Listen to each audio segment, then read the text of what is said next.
Buenas noches a todos. Un gusto saludarlos otra vez. Estamos ya entrando en la recta final de este módulo. Un poquito para terminar una clase más y terminamos, y me da mucho gusto ya ir saludando a todos los que están conectados. Bendigo a Dios por la vida de cada uno de ustedes.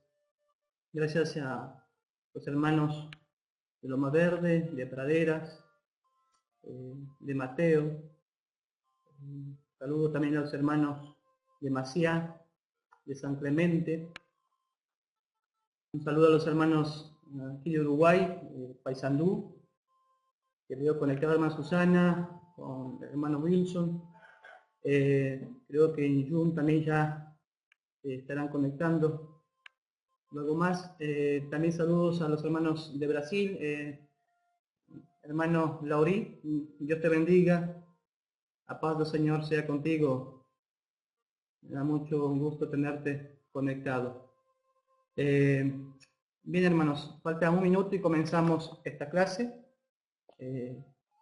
Gracias a Américo también, que nos apoya siempre con la grabación y la edición de los videos, que también está ahí conectado para ayudarnos. José y Angélica, bendiciones. Israel, muchas gracias, Israel, por estar también conectado. Saludos de paz. Señor te bendiga y esté contigo y con tu familia. Gracias, Susana, también por los saludos. Wilson, gracias por estar también en esta clase ya conectados. Bien, hermanos, son la hora 20, vamos a comenzar. Vamos a hacer una oración para dar inicio y encomendarnos a Dios ese tiempo. Vamos a orar y pido que ustedes me acompañen en esta oración. Señor, te damos gracias una vez más por habernos cuidado durante este día. Gracias, Padre, por la protección recibida, Señor, hasta este momento. Te bendigo por permitirme otra vez estar conectado con tantos alumnos, hermanos míos en la fe, que están, Señor, también en este momento apartando un tiempo especial para capacitarse, para escuchar, para aprender, para reflexionar, para adquirir herramientas, Señor, y poder cada día servir mejor en las distintas áreas que tú nos has encomendado y que tu iglesia, Señor, demanda de nosotros.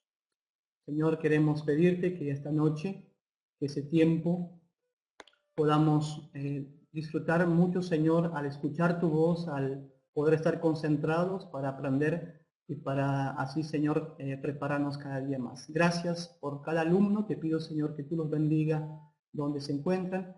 Y te ruego, Señor, una dirección especial sobre mi vida para que pueda ser de bendición para cada uno de ellos. Encomiéndome a ti, Señor. Encomiendo a todos los alumnos en tus manos, en el nombre de Cristo Jesús. Amén. Bien. Vamos a comenzar entonces esta clase. Como le decía recién, es la clase anteúltima. Hoy tendría que ser la última clase. Como acordábamos o hemos acordado la semana pasada, agregamos una clase más para poder abordar ese tema que nos parecía muy importante. Con Israel estuvimos hablando sobre el abuso sexual infantil, que es una situación que realmente preocupa, y creo que es interesante que como iglesia y como discípulos del Señor podamos tener un poco más en claro de la problemática que es esta situación y prepararnos para cuando nos toque tener que enfrentar, hacerlo de la mejor manera. Así que vamos a abordar entonces hoy la pastoral frente al abuso infantil. Abuso sexual infantil, secretos bien guardados. ¿Y por qué pongo ese título? Porque creo que es una realidad. Son los secretos bien guardados, pero de forma que trae mucho daño, porque no es algo de bien, sino que están tan guardados que es muy difícil que alguien pueda enterarse de la situación, y por eso trae tanto daño también en la vida de las personas. Así que vamos a ver un poco esa problemática con el objetivo de identificar actitudes de abusos infantil, brindar herramientas que permitan al consejero acompañar a las víctimas que viven en situación de riesgo. Buenas noches, hermana, bienvenida. Así que ese es un poco el objetivo entonces de esta clase.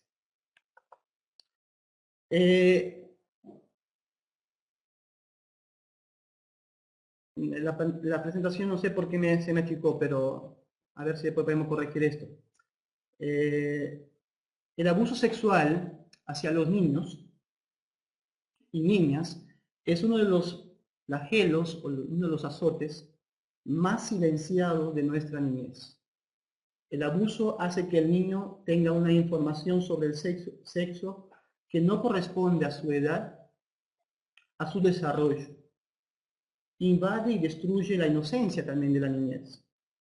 Además, crea confusión, culpa, miedo, pérdida de confianza, y muchas veces produce una alteración muy grande y produce mucha ira en el niño. Quizás por eso Jesús ha dicho en uno de sus pasajes de Lucas 17:2 que mejor sería una persona que hiciera tropezar a uno de los pequeños, mejor sería tirarse en el fondo del mar, ¿no? Porque es un daño muy grande hacer tropezar a uno de esos pequeños.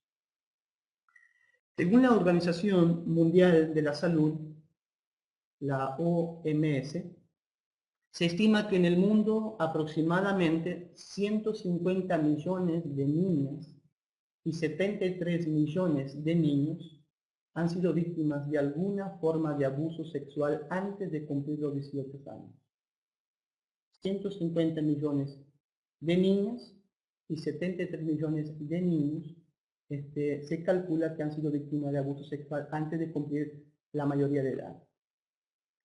Se cree que el 20% de mujeres adultas, o no se cree, eso es una estadística, que 20% de mujeres adultas manifiestan haber sido víctimas de abuso sexual en su infancia, y un 10% de varones. Según las denuncias de niños y niñas, víctimas de 6 de cada 10 niñas pasan o han pasado por algún tipo de abuso sexual, y 4 de cada 10 niños. Ahora, esta estadística hay que tener en cuenta lo siguiente.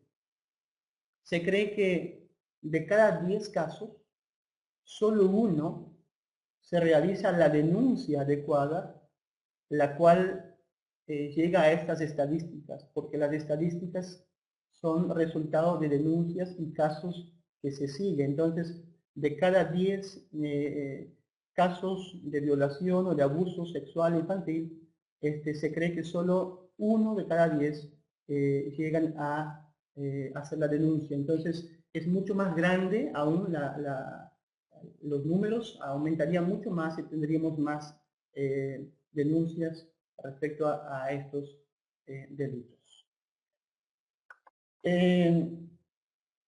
Vamos a ver un poco la definición y efectos del abuso sexual infantil. El abuso sexual en la infancia consiste en la participación de un niño o niña en una actividad sexual que no comprende plenamente, a la que no es capaz de dar consentimiento, o para la que por su desarrollo no está preparado y no puede expresar su consentimiento, o bien infringe las leyes o los tabúes sociales. Cuando existe una actividad sexual entre un niño y una niña y un adulto, o bien entre un niño, una niña y un adolescente, que por su edad o desarrollo tiene con ella una relación de responsabilidad, de confianza o de poder. Eso puede darse en caso de cuidadores, primos, hermanos, mayores, etcétera, etcétera. Existen otras definiciones aparte de la que hemos visto, para considerar los abusos sexuales a niños y niñas y adolescentes. Y esas definiciones vienen del marco de la protección infantil, grupos que se dedican a proteger la niñez, también de la justicia, de la definición de la justicia en el caso penal, y definición clínica de la medicina. Así que vamos a ver un poquito cómo esos tres organismos pueden ayudarnos y darnos cuenta de que realmente esto es un delito cuando se trata del abuso infantil. La protección infantil considera que los abusos sexuales y estos orientan a los que trabajan en esos organismos, orientan a sus profesionales a que deben tomar mucha atención, notificar e investigar con mucha seriedad cuando alguna denuncia de abuso infantil le llegue a ellos. Se considera como maltrato y como desprotección al infante. Así que estas oficinas están orientados a dar seguimiento, a tener mucho cuidado en tratar de llevar a cabo en el caso de investigar profundamente y considerar como un maltrato y desprotección infantil. La justicia penal considera como delito el abuso sexual a niños y niñas y suele estar comprendido en las legislaciones relativas a delitos sexuales.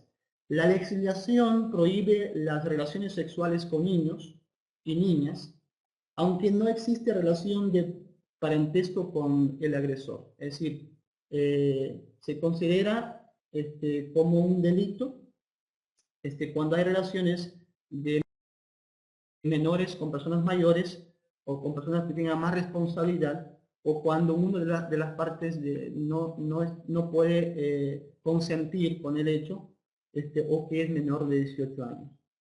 En muchos países, sin embargo, el incesto, puede estar contemplado de manera separada que el abuso sexual, pero cada país intensifica las penas correspondientes desde sus propias legislaciones y es recomendable entonces que cada uno deberíamos consultar en nuestros países el Código Penal para poder saber realmente cómo proceder si hay algún caso de abuso infantil.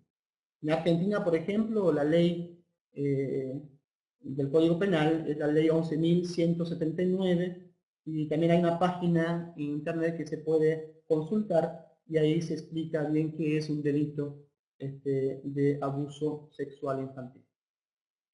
Y la otra área que podemos entender un poquito y que nos ayuda a aclarar un poquito que es un delito es la definición clínica.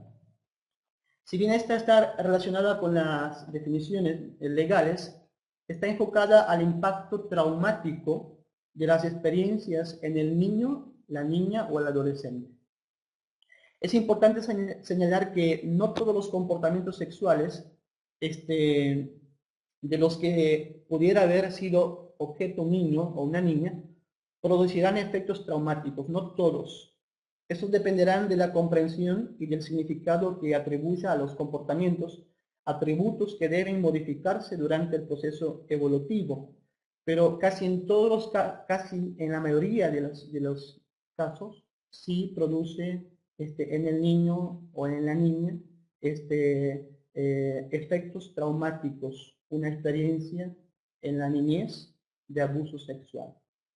Lo importante es tener en cuenta que aún en ausencia de efectos traumáticos observables, el niño, la niña o el adolescente debe ser protegido de futuros abusos.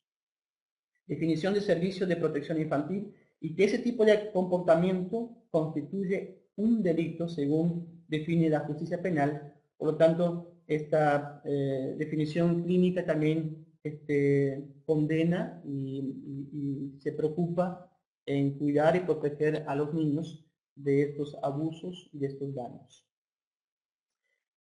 Vamos a ver un poco diferentes formas de abuso. El abuso sexual infantil comprende diferentes situaciones, desde exhibicionismo, cuando se exhibe partes del cuerpo, partes genitales o imágenes o pornografía. Eso ya es un abuso. Cuando hay manoseos, cuando hay toques, cuando se manosea a los niños y cuando, sobre todo, hay, claro, relaciones sexuales completas. Este proceso es lento, crónico y progresivo, involucra a la víctima de manera tal que existe una relación directa, aunque no siempre lineal. A medida que transcurre la relación abusiva, los síntomas y las consecuencias son más severos. Hay muchos casos que pueden estar siendo víctimas años, muchos años, y cuanto más tiempo el niño o la víctima queda en manos del abusador, más daños va a sufrir y más consecuencias puede tener. Así que es bien importante también lo antes posible, otra vez, la víctima poder librarse de esa situación. En el caso del incesto, que es el abuso sexual que ocurre entre miembros de la familia, padre, hija, tío, sobrina, abuelo, nieto o nieta, por ejemplo, ya la Biblia misma lo condena en Levíticos 20, del 11 al 21, y detalla muchas de las relaciones intrafamiliares que son consideradas como incesto. La mayoría de los casos de abuso sexual infantil ocurren entre personas que se conocen, y esto es un dato muy interesante, porque muchas veces pensamos, imaginamos que esos delitos o esos abusos ocurren solo en lugares oscuros, lejos de la casa, lejos de los padres, lejos de la familia, pero la realidad es que no es así. Los abusos sexuales infantiles, lamentablemente, el 60 y hasta el 85% de los casos son, según las estadísticas, practicados por personas que tienen un parentesco o pertenecen o están muy involucrados al grupo familiar. Lamentablemente, los abusos sexuales se dan, mayoría de ellos, dentro de ámbitos de mucha confianza, en lugares donde el niño tiene mucha confianza y donde menos de una vez se imagina. ¿Sí? Son bien menos los casos entonces de abusos perpetrados por extraños, como muchas veces podemos imaginar. Aunque hay ahora una preocupación muy grande por personas llamadas pedófilas, que son extraños, que se aproximan a los niños, y sobre todo ahora por internet, por las redes sociales, donde estas personas sí tienen un placer sexual desenfrenado, y sobre todo con niños, y estos delincuentes, así podemos decirlo, son personas que menos desconfiamos también, porque no son personas como muchas veces pensamos que podemos identificarlo fácilmente. Al contrario, son personas que tienen capacidad de ser incluso considerada como víctimas a los ojos ligeros de todos nosotros, y son personas que muchas veces tienen un perfil muy alto en la sociedad, o son personas con mucho conocimiento. O sea, puede haber de todo, podemos ser sorprendidos, y hay que entender que entonces el abuso se da mayoría de veces en ámbitos de mucha confianza y por personas muy cercanas al niño. Vamos a ver un poco las fases o ciclos en el abuso sexual. ¿Cómo empieza un abuso sexual y cómo se da el desarrollo? ¿Cómo se va dando los ciclos del abuso sexual? La primera fase está en el envolvimiento. El abusador busca ganarse la confianza y el cariño de quien él identifica o elige como su presa. Para ello se vale de diferenciaciones. Por ejemplo, comienza a dar regalos al niño, comienza a invitar al niño a salir a lugares especiales que el niño le gusta. Actitudes como dar preferencia al niño sobre otros niños o niñas dentro de la familia. Y es muy común que quien ha sido elegido o elegida va a recibir frases como tal vez eres mi preferido, mi reina, eres especial. O sea, de esta manera comienza un envolvimiento de un abusador con un niño. Cuando esta actitud comienza a aparecer, provoca en el niño una confusión muy grande, pero a la vez coloca al niño en posición de superioridad a sus hermanos, a sus primos, a sus amigos, a sus amigas, y entonces provoca en el niño muchas veces que el grupo lo dejan de lado porque lo ven como superior, como el preferido, como el predilecto, y al apartarse del grupo de amigos está más dispuesto aún a ser, de cierta manera, envolvido con el abusador. Genera celos en el grupo y también muchas veces el niño puede ir en contra de su propia madre porque comienza a tener ciertas actitudes que muestran que le está gustando, que le está dando lugar a que el abusador le siga actuando de esta manera con regalos, con salida, con preferencia, con frases lindas, pero este es un envolvimiento. Esa es la primera fase entonces, el envolvimiento. La segunda fase es interacción abusiva. En ese momento, quien abusa pasa de abrazos solamente y comienza a ver ya demostración afectiva y comienza a ver una invasión, comienza a invadir el cuerpo de la niña o del niño.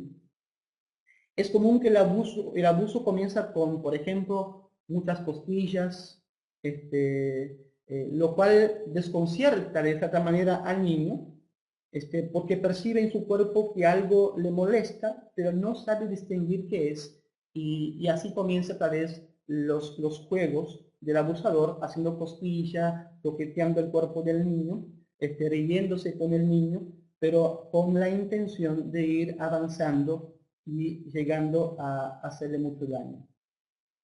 Los niños y las niñas, al contrario de los adultos, poseen una sensibilidad a flor de piel, la cual por los modales y la socialización, y los adultos vamos restringiendo, pero los niños tienen mucha sensibilidad sobre cosquillas, parte del cuerpo, y eso le confunde al niño porque no sabe identificar qué está pasando, y el abuso comienza a ser cada vez más intensivo sobre el cuerpo y muchas veces termina en una violación. Así que el segundo paso entonces es la interacción abusiva. En este proceso también los manoseos comienzan a aparecer y hay que entender que nuestro cuerpo y el cuerpo del niño también está preparado para responder a estímulos de ciertas partes del cuerpo. Entonces comienza incluso a haber una respuesta, aunque esto no es de todo, el niño sabe que o sea, el niño más adelante va a empezar a sentir que esto no es correcto, pero también tiene una tendencia a sentir placer incluso muchas veces y comienza a haber confusión en el niño. El tercer paso es del secreto al comienzo. El violador o el abusador comienza a pedir a la víctima ahora que guarde secreto. Es decir, ya hay regalos, ya hay frases lindas, ya hay preferencias, ya hay salidas, ya hubo muchos abrazos, ya hubo cosquillas, ya hubo manoseo, ya hubo toques. Y entonces el abusador comienza a pedir a la víctima que esto es un secreto entre nosotros, nadie más sabe, solo el abusador y la víctima. Hace acuerdos también con la víctima y a medida que va avanzando el proceso, quien es abusado aunque no puede definir lo que pasa, percibe que algo no está bien. Pero ya a esa altura ya se siente como presa, ya se siente como en una situación de hechizo porque tiene un secreto y comienza incluso a haber amenazas de parte del abusador. Cuando esto va avanzando con el tiempo, el abusador ya pasa de pedido de secreto, ya los pedidos secretos ya no funcionan y empiezan a haber muchas veces amenazas.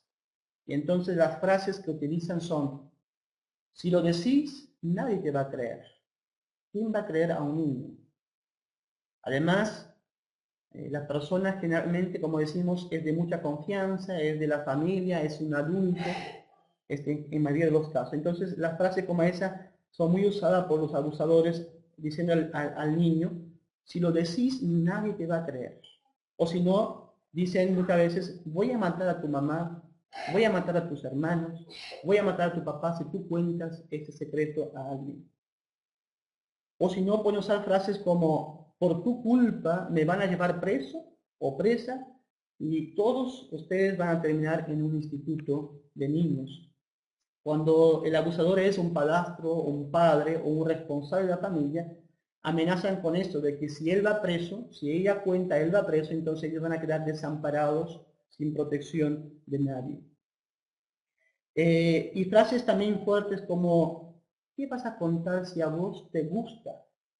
Si vos me lo pedías. Porque acuérdense que decíamos que el niño también llega en un momento a tener sentimientos, porque al ser manoseado y partes sexuales del cuerpo van despertando, puede ser que muchas veces el abusador usa esos argumentos: que tú gustas, tú me buscabas, tú me pedías, y entonces comienza a amenazar para que no cuenten a nadie.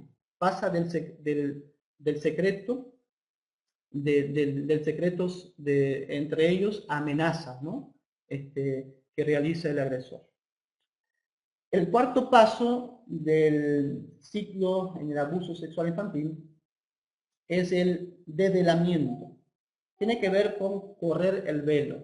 Es decir, el niño, sobre todo, y las niñas que son pequeños, de forma a veces espontánea, sin calcular, sin premeditar, dan a conocer lo que le está pasando. Por ejemplo, una niña de 4 años puede decir a su mamá frases como, cuando ella le va a higienizarla, después de orinar, puede decir frases como: cuando papi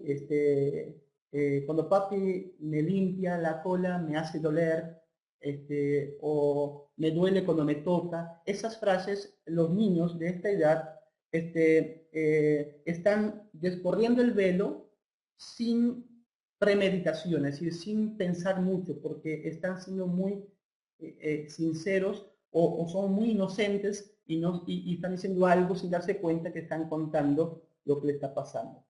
Ya en los preadolescentes, esta etapa de correr el velo en la adolescencia se da ya más bien de forma calculada, de forma meditada, por la presión de la amenaza, por el tiempo del secreto, por vivir en opresión, por estar en un lugar donde le molesta y amenazas constantes del abusador, porque llega una etapa de la adolescencia, se continúa y prevalece el abuso, donde el abusador comienza a impedir que el adolescente salga con sus amigos, que tenga novio, a impedir que el adolescente tenga sus privilegios, y entonces en esta etapa el adolescente puede correr el velo premeditando y diciendo frases como: no me deja ir con mi novio, con mis amigos, ¿por qué me querés para vos?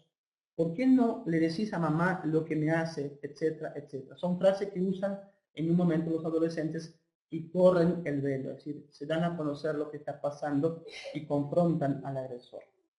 Esa es la cuarta etapa, y sigue siendo una etapa de abuso, ¿no? Porque la víctima está, de cierta manera, buscando solución y no encuentra la solución a su problema, entonces acciona de esta manera. Y la quinta etapa que pueden vivir el ciclo, o la quinta fase del ciclo del abuso, es la retractación.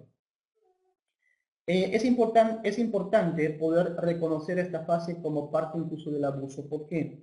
Porque muchas veces el niño se retracta o niega lo dicho o desdice lo que ya había dicho, porque de cierta manera está cansado de tener que enfrentar, repetir mil y una veces lo mismo, de contar la historia frente a personas, diferentes personas como jueces, trabajadores sociales, psicólogos, maestros. O sea, cuando el niño ya empieza a contar y se descubre el caso, se trata el caso, muchas veces se retracta porque está cansado de ese mismo ciclo y de tantas veces contar y hablar de ese tema que tanto le molesta, y tiene una actitud muchas veces de retractarse o de desmentir, de decir lo que él había contado, y eso también es parte del abuso, es un proceso dentro del abuso que vive el niño. O bien también porque las amenazas del abusador siguen existiendo, entonces el niño, por sentir la amenaza cada vez más fuerte, decide retractarse. Esas son las fases, un poco así rápido, de lo que es el abuso sexual infantil. Vamos a ver un poco el modelo ecológico del abuso sexual infantil. Así como es importante tener en cuenta el marco teórico de la perspectiva de género en el abuso sexual, no es menos importante también considerar el marco ecológico para integrar los contextos de desarrollo del niño y de la niña, como el microsistema, el macrosistema y exosistema. Vamos a ver cada uno en su detallado ahora más adelante. El microsistema, el macrosistema y exosistema son factores que intervienen en la causa del maltrato y muchas veces de los abusos sexuales infantiles, ya que el desarrollo de la persona es evolutivo, es gradual y basado en la interacción con los demás. Nosotros nos desarrollamos y nos formamos relacionándonos con otras personas. Desde ahí la experiencia previa que los padres incluso y las madres traen en su propia vida a la hora de abordar la paternidad y maternidad va a condicionar, va a contribuir en el desarrollo del niño, al igual que cualquier lesión o discapacidad que tenga.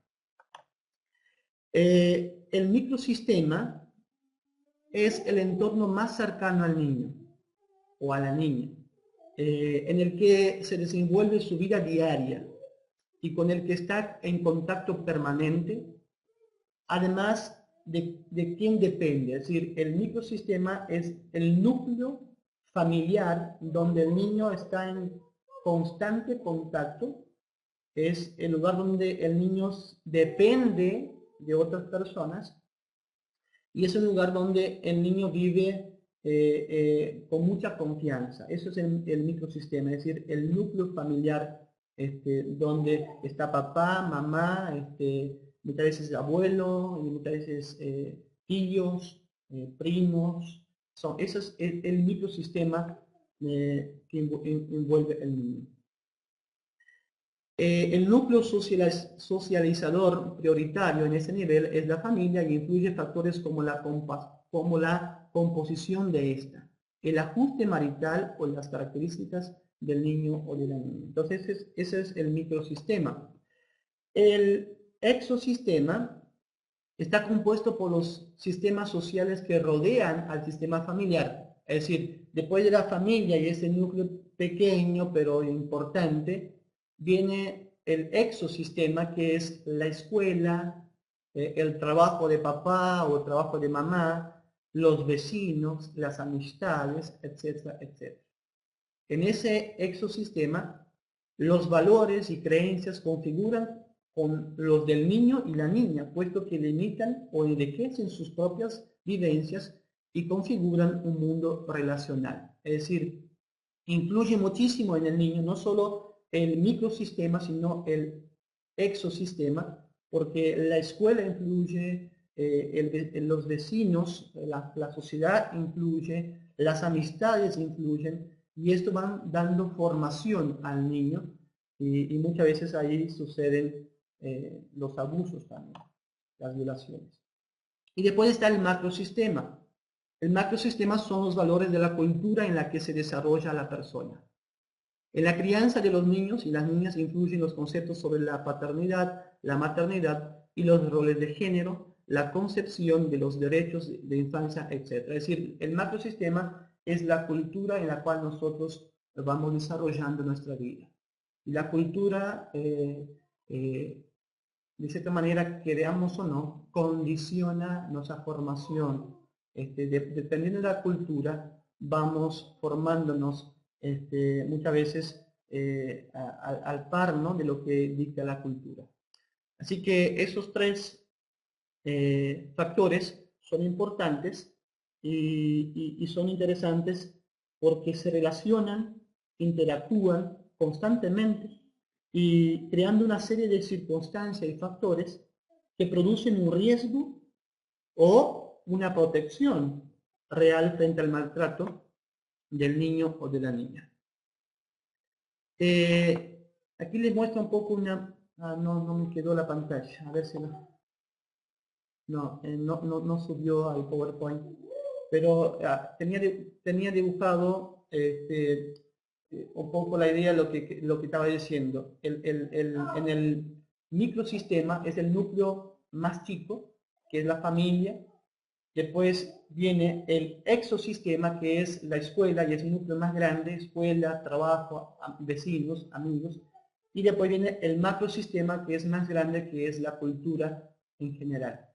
Entonces, hoy decíamos que los abusos generalmente se dan en el microsistema, en lugares donde el niño está muy en confianza y donde menos uno se imagina, pero a la vez es mucho más difícil de salir porque está como encajonado en un lugar de mucho secreto, donde nadie casi puede saber lo que está pasando. Así que un poquito era la idea de esta pantalla, pero lamentablemente no quedó en la plataforma, no pude subir. Bien, entre los factores de riesgo, porque hay factores de riesgo y factores de protección en estos sistemas que hemos visto: el microsistema, exosistema y macrosistema. Y entre los factores de riesgo existen algunos especialmente relevantes que quisiera mencionar. 1. Discapacidad psíquica grave de uno o ambos padres. Si en un padre hay una discapacidad psíquica, ya sea en el padre o en la madre, es un factor de riesgo para el niño. Es decir, el niño está más propenso a incluso a sufrir abusos porque hay una discapacidad. También los factores de riesgo es donde se consume mucho alcohol, drogas, por ambos padres o uno de ellos. Otro factor de riesgo es cuando hay un historial de maltrato previo en ambos padres o uno de los padres. Y si un padre o ambos padres del niño vienen de familias donde hubo maltratos, abusos y violaciones, este es un riesgo muy grande porque el niño va a sufrir capaz las consecuencias de lo que se llaman patrones de conducta que se van a repetir en esta familia. Entonces es un factor de riesgo también. Otro factor de riesgo es la falta de establecimiento de vínculo o deficientes relaciones afectivas entre padre, madre y niño y niña. Cuando el vínculo de relaciones afectivas está dañado o no se cuida correctamente, entonces el niño está en riesgo, está expuesto mucho más a los riesgos. Otro factor de riesgo es la falta de red de apoyo psicosocial, es decir, cuando la familia se aísla de la sociedad, cuando la familia no tiene una red de apoyo, es decir, no tiene un grupo de pertenencia, no tiene contacto con la sociedad, se encierra solo en su familia, entonces el niño está mucho más expuesto a riesgos también. Otro factor de riesgo es cuando hay desarmonía o ruptura familiar. Eso sabemos que cuando hay una ruptura en el matrimonio, sobre todo los niños sufren un montón y están en riesgo porque son los que sufren sobre todo cuando los padres tienen esta situación y llegan a ruptura de matrimonio o la familia. Otra situación de riesgo es el desempleo o la pobreza. Está comprobado estadísticamente que en los lugares de mucha pobreza, donde más están en riesgo los niños y donde más se exponen los niños. Otro factor de riesgo es falta de reconocimiento de los derechos del niño o de la niña como persona. Cuando los niños y las niñas y las familias no saben los derechos que los niños tienen, como ahora sí nosotros en María sabemos los derechos de los niños, entonces cuando no se sabe, no se tiene conocimiento de esos derechos, los niños están expuestos a riesgos. Y otro factor, y por último menciono la aceptación social de pautas como el castigo físico, por ejemplo, como aceptación cultural o social. Es decir, si la sociedad aprueba cierta práctica que sabemos que daña al niño, entonces el niño está indudablemente expuesto al riesgo. Esto es un factor de riesgo muy, muy grave cuando la sociedad considera normal, legal o aprueba algo que sabemos que eso daña al niño y es contrario al plan de Dios. Ahora, hay factores que protegen el niño en estos sistemas que hemos visto en el microsistema, en el macrosistema, en el exosistema. Hay también protección. Y algunos de los factores que protegen al niño son los siguientes. Historia de vinculación afectiva de los propios padres o reconocimiento y reelaboración de la historia en caso de ser negativa. Cuando los padres tienen una vinculación afectiva y vienen de familias afectivas o aunque pueden haber tenido experiencias negativas pero quieren reelaborar su historia, entonces esto es positivo y eso protege al niño. Otro factor de protección es cuando hay una red de apoyo psicosocial, es decir, cuando se habla del tema, cuando se promueven en las iglesias temas como el abuso, como la violación, como la violencia, cuando se ofrece ayuda, cuando se abre puerta de diálogo, cuando se dialoga en las familias sobre temas, el niño se siente protegido y está bastante encaminado para poder crecer sanamente. Otra protección es cuando hay seguridad económica, eso también le da protección al niño. No tiene que salir a la calle muchas veces a pedir, a exponerse. Sobre todo cuando hay armonía y apoyo de la pareja en la crianza, cuando hay un vínculo de armonía entre el padre y la madre, eso es muy importante y es de protección al niño. Y cuando hay integración social de familia y del niño con sus iguales. Cuando hay una integración social, entonces también el niño se siente protegido y es una protección que se le brinda al niño. Bien, todos estos factores interactúan permanentemente, creando una estructura relacional constante en la que las personas nos desenvolvemos.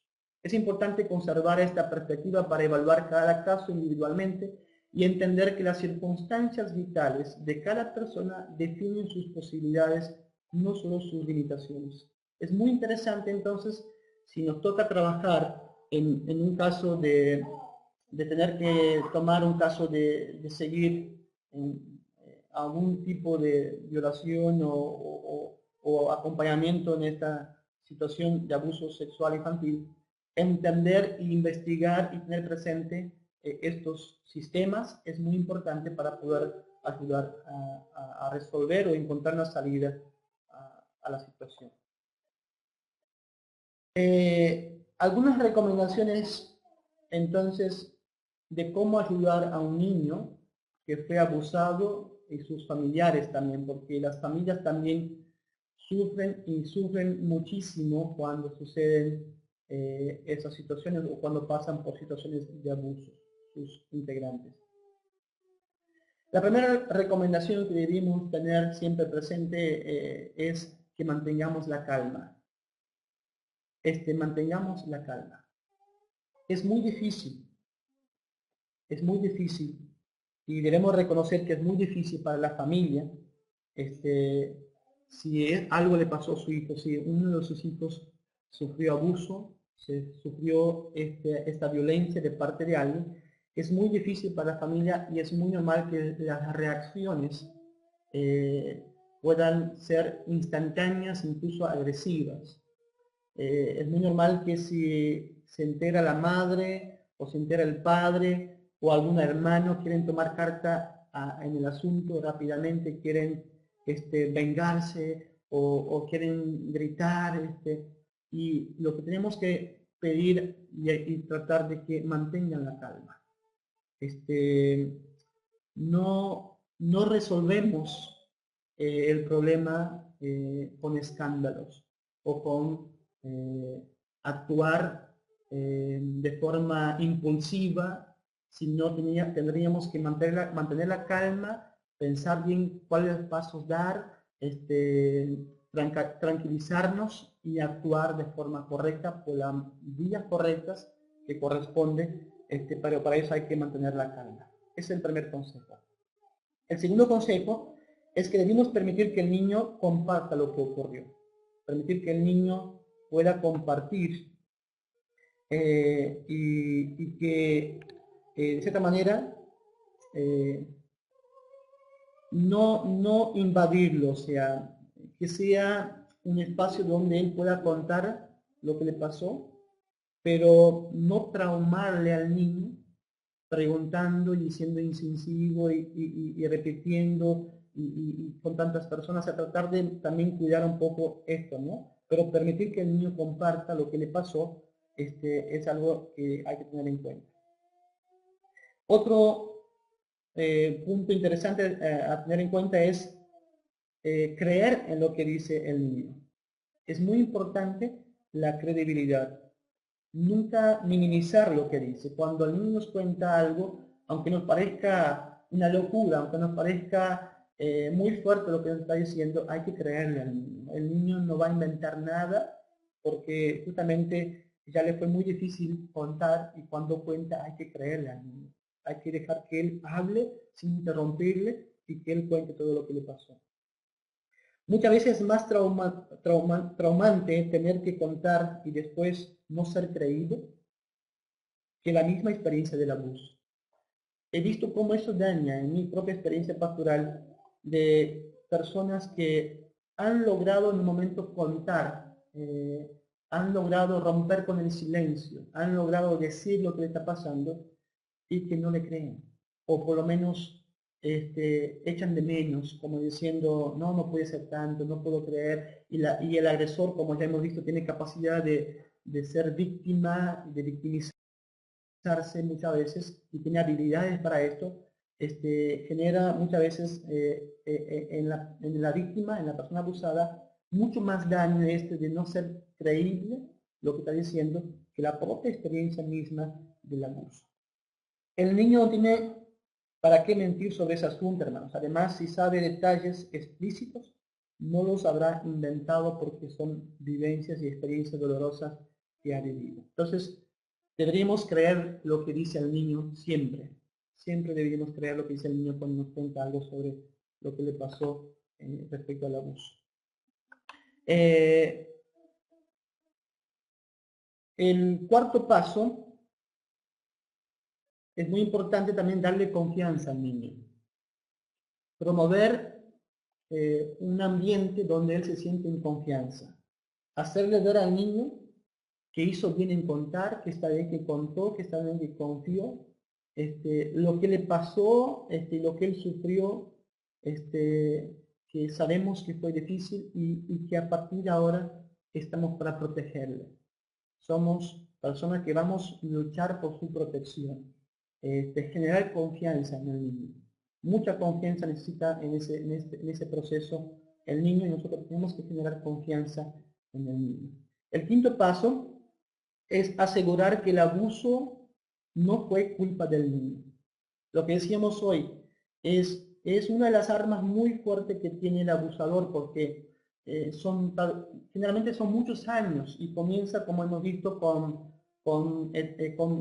cosas muy sencillas, como frases, como regalo, como abrazos, como salidas. Después van a los abrazos más afectivos, estímulos, cosquillas, manoseos. O sea, es muy progresivo y es muy lento. Entonces el niño entra en un mundo de confusión, y después el abusador generalmente le culpa al niño, le culpa a la persona que ella es culpable de esto, y desgraciadamente la víctima se cree que ha sido culpable. En la mayoría de los casos ella se cree culpable de esto. Entonces lo que tenemos que hacer es asegurar al niño que no fue culpa de él, que hay alguien responsable que le hizo daño, que le hizo mal, y que él no es el culpable. El abuso sexual jamás es culpa del niño, por más que se lo digan los adultos, especialmente el abusador. Es importante asegurar entonces esto al niño repetidas veces, muchas veces, siempre decirle: tú no eres culpable de esto, esté tranquilo que hay un responsable. El sexto consejo es mantener la confidencialidad. Es muy importante manejar la situación en mayor confidencia posible, es decir, para no exponer al niño más de lo que ya está él dañado con sus emociones. Así que manejar esto dentro de lo más confidencial posible, ¿no? Es decir, en un ámbito de profesionales, pero con mucha confidencia. El séptimo consejo es que deberíamos aconsejar a la familia que mantenga la rutina familiar sin alterar mucho. Es decir, las rutinas le dan al niño una seguridad. Las rutinas deben ser mantenidas. El niño debe seguir yendo a la escuela, debe seguir teniendo su espacio de tener amigos, de salir con los padres, de ir al parque a jugar.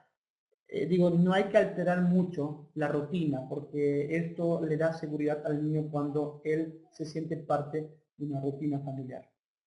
El consejo 8 es mantener el afecto físico normal. El afecto físico de los familiares debe ser igual como antes del episodio, para que el niño sepa que sigue siendo amado y aceptado. Debe ser igual el afecto físico, debe ser considerado como hijo, debe recibir cariño y afecto, pero de forma normal, no ir a los otros extremos, y tampoco no descuidar el afecto, ¿no? Debe ser algo normal que el niño necesita. Punto 9, consejo 9 es conseguir toda ayuda necesaria. Como pastores, como consejeros, como cristianos, no debemos limitarnos en este momento a aconsejar que las familias busquen todas las ayudas que están al alcance, ya sea judicial, penal, ya sea médica, psicológica, incluso psiquiátrica, si en un momento se necesita, pero buscar de que haya una red de contención en todos los ámbitos posibles para que se genere una protección a este niño. Es decir, no debemos limitarnos solo con la fe, decir, vamos a orar por ti, está todo bien, todo se va a resolver. No, debemos buscar toda la ayuda necesaria que esté al alcance.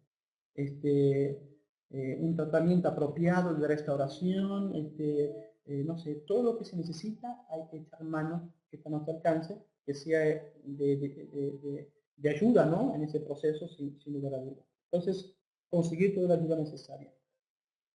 Muchas veces no sabemos cómo resolver algo de esta magnitud, y podemos aconsejar que busque un profesional, ¿no? Que les ayude también. Nosotros seguiremos siendo pastores o consejeros que estamos acompañando, orando, pero hay situaciones que son legales y que se requiere de profesionalismo para saber qué pasos dar en el caso. Y el punto 10 del consejo es brindar contención espiritual.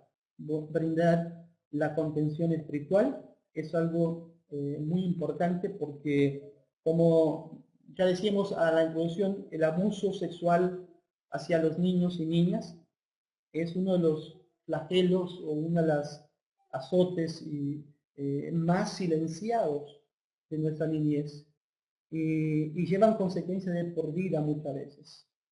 Y creo que ahí entra algo importante. Nosotros, como poseedores de esta buena noticia del reino de Dios y portadores de esta buena noticia y también personas donde el Espíritu Santo mora en nosotros, podemos llevar en estos ámbitos donde hay tristeza, desolación, desconfianza, desánimo, podemos llevar todo lo contrario, que es esperanza, consuelo, paz y sobre todo el amor de Dios a través de nosotros para que estos niños y niñas puedan ser transformados, restaurados con la ayuda de Dios por medio de nuestra presencia en este acompañamiento.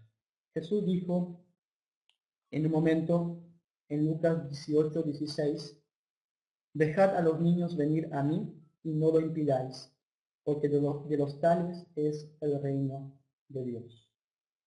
Y si Jesús pidió esto a sus discípulos, estoy seguro que hoy Él sigue esperando lo mismo, que nosotros podamos encaminarlos a estos niños, sobre todo estos niños que sufren por esas violaciones y abusos que han sufrido, a que Él los restaure, que el Señor los restaure y el amor de Dios pueda hacer cambios en sus vidas. Así que creo que esa es una recomendación final y muy importante. Nunca nos olvidemos que tenemos este potencial para compartir con esas personas. Y para terminar, hermanos, quisiera solo decir lo siguiente. Tanto la violencia de género como la violencia del maltrato infantil, la violencia de género que vimos la semana pasada y hoy el maltrato infantil, son dos problemas sociales vigentes y no podemos ignorarlos. Son problemas que están día a día, convivimos día a día y sabemos que están mucho más cerca a nosotros que a veces nosotros quisiéramos que estén. Son problemas que dañan la vida de millones de personas. Las estadísticas lo dicen. Y sobre todo van en contra de los principios establecidos en el reino de Dios. Dios no quiere violencia de género y no quiere maltrato de niños y niñas. Y muchas veces eso nos impulsa a querer hacer algo y sabemos que es muy difícil abordar esos temas. Es muy difícil abordarlos. Por varias razones. Sobre todo porque la semana pasada decíamos, si una persona, en el caso de violencia de género, que ya es una persona adulta que recibe violencia, si ella no está dispuesta a recibir ayuda, es muy difícil que podamos nosotros hacer algo por ellos. Y en el caso de los niños, también es muy difícil porque están a cargo de un microsistema, son familias que son responsables de ellos y no podemos nosotros invadir esos espacios familiares para poder hacer algo por ellos. Eso no nos corresponde a nosotros también. Entonces, muchas veces estamos en esa tensión de, incluso sabemos de casos porque hay evidencia, porque hay actitudes, porque los niños están mostrando que están expuestos al peligro, pero muchas veces no podemos hacer nada porque no podemos invadir o obligar a alguien a llegar a un proceso de restauración. Ahora, ¿por qué digo esto? Para que nosotros también podamos estar tranquilos en ese sentido. O sea, lo que deberíamos hacer es estar preparados y atentos, vigilantes. Cuando algún caso se presenta que tenemos que acompañar, entonces debemos echar mano a la obra. En las iglesias podemos hacer mucho, podemos promover talleres, podemos promover charlas abiertas, podemos promover discusión sobre temas que muchas veces han sido tabús y que muchas veces no se han hablado. Y creo que hay mucho por hacer dentro de nuestras propias iglesias, de poder ayudar a personas que tal vez están cargando secretos de por vida, de lo que ellos han sufrido en su infancia por esas situaciones. Entonces, recomiendo esto, que estemos atentos, que podamos promover tal vez dentro de nuestros espacios de comunidad de fe temas así, pero no sintámonos como a veces desesperados por querer ayudar a alguien cuando sabemos que todavía no se han dado las situaciones ideales para actuar. Así que estas son dos recomendaciones finales que quería compartir. Bien, hermanos, hasta aquí llegó esta clase. Tenemos 2 minutos y dejo esos 2 minutos para que puedan compartir algún comentario, alguna pregunta, si es que puedo responder, porque es un tema que incluso me desafió mucho prepararme para compartir, porque es un tema delicado y es un tema muy complejo y creo que todos estamos aprendiendo día a día con esto. Pero si hay alguna pregunta que podemos aclarar o si hay algún comentario que quieren hacer, ese es el espacio que tenemos ahora.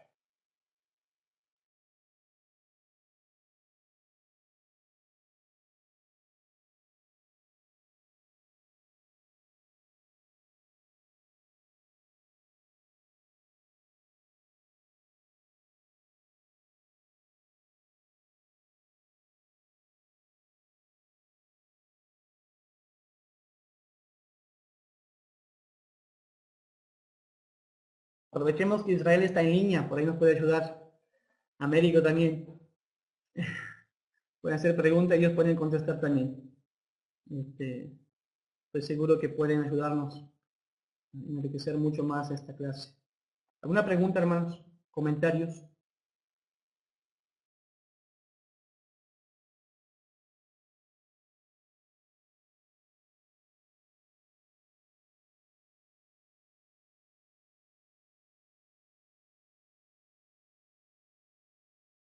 Simplemente dice, cuando decís que si la familia no está abierta a la restauración, no hay nada que hacer, ¿estás considerando el trabajo en red con otras congregaciones?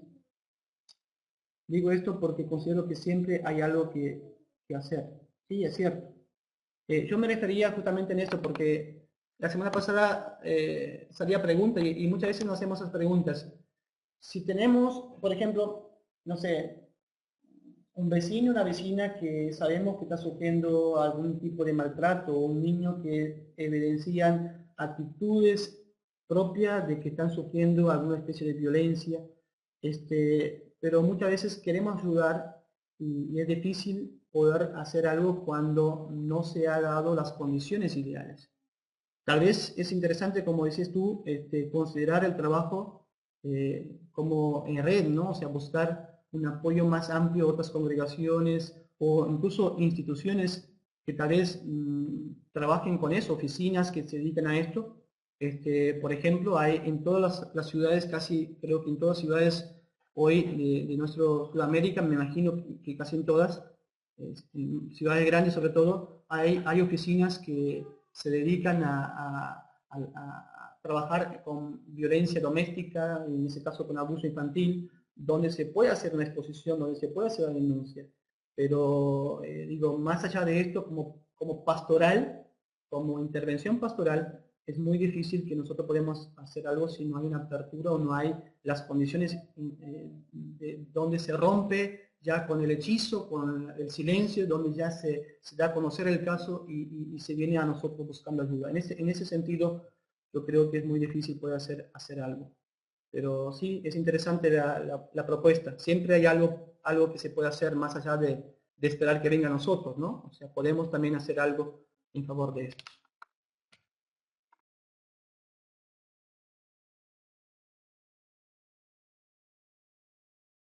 ¿Alguna pregunta o comentario más? ¿Alguna aclaración? Gracias simplemente por la aclaración. Cuando alguien nos confiese a nosotros los pastores más allá de nuestro perdón y restauración, debemos aconsejar que se entregue a las autoridades civiles, o sea, a la policía.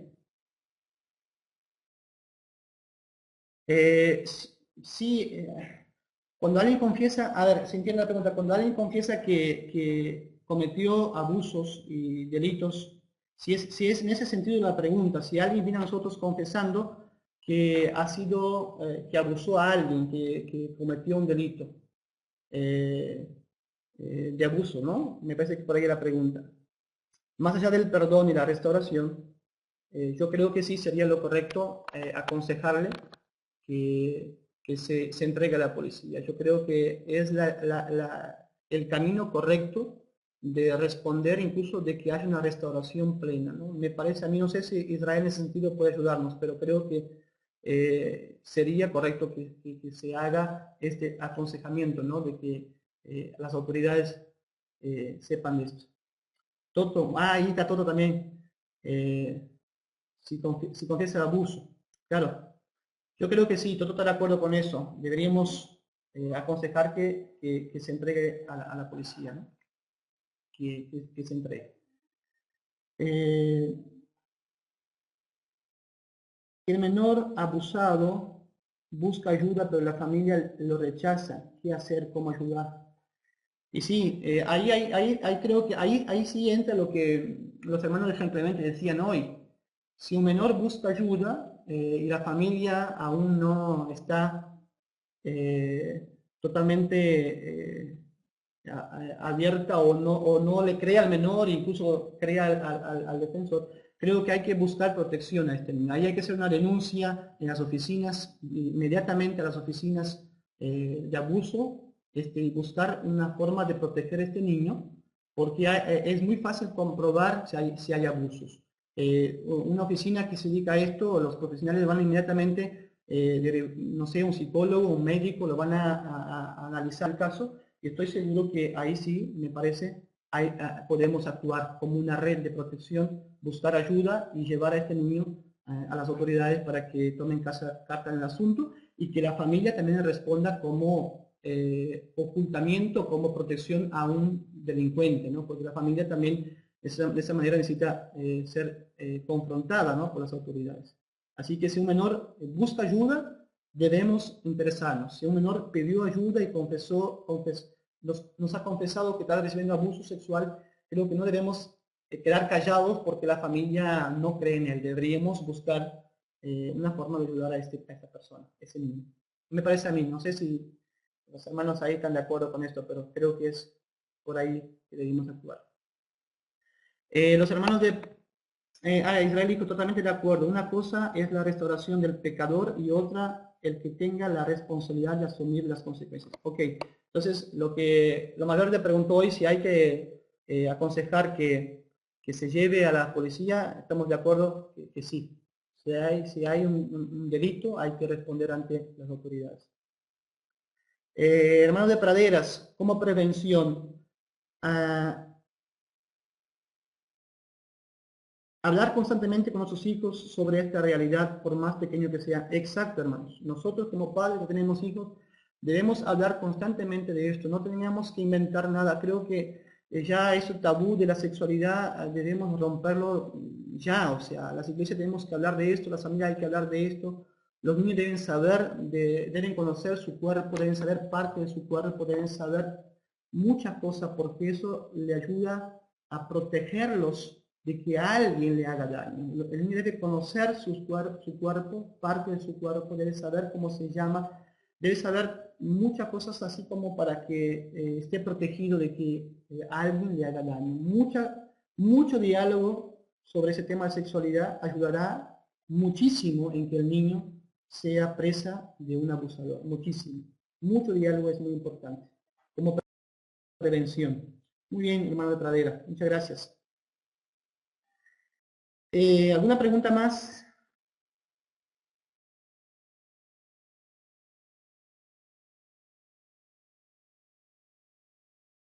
Bien, hermanos. Claro, los hermanos de Brasil dicen que están agradecidos por esta plática, por esta clase, porque saben que en el mundo esto pasa y bueno, las estadísticas constantemente están creciendo en ese sentido. y deberíamos estar más preparados para ayudar. Y con la ayuda de Dios estoy seguro que así será. Espero que esta clase y estas clases que estamos teniendo nos motive a buscar más herramientas, a prepararnos más, a estar más atentos, a hablar más de esos temas en las iglesias, motivar planes, trabajos en la iglesia donde se hable de esos temas para justamente, por un lado, prevenir que se den esas situaciones y por otro lado poder, de cierta manera, abrir espacios donde las víctimas pueden sentirse apoyados y en condición de buscar restauración y entonces podemos actuar y ayudarlas, ¿no? Entonces es interesante que abordemos cada vez más en nuestras iglesias temas de esta índole. Muy bien, hermanos. Muchas gracias. La semana que viene es la última clase. Ya vamos terminando este módulo. Quiero solo recordarles sobre el trabajo final. Algunos ya me están preguntando sobre el trabajo final. Los que van a hacer monografía, una monografía, acuérdense de que deben trabajar con un tema. La monografía es un tema específico, o sea, elegir de los temas que hemos visto en todo el módulo, elegir un tema y trabajar sobre ese tema. Tiene que ver, tiene que contener por lo menos un objetivo, un título, una introducción, un análisis y un desarrollo, una intervención y aplicación y una conclusión.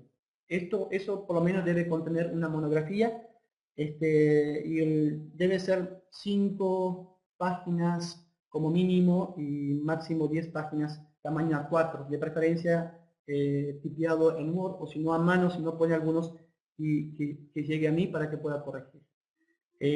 Bueno, hermanos, muchas gracias a todos, Dios los bendiga, que tengan una buena semana, seguimos en contacto y la próxima semana la última clase. Gracias a todos, que la paz del Señor sea con ustedes.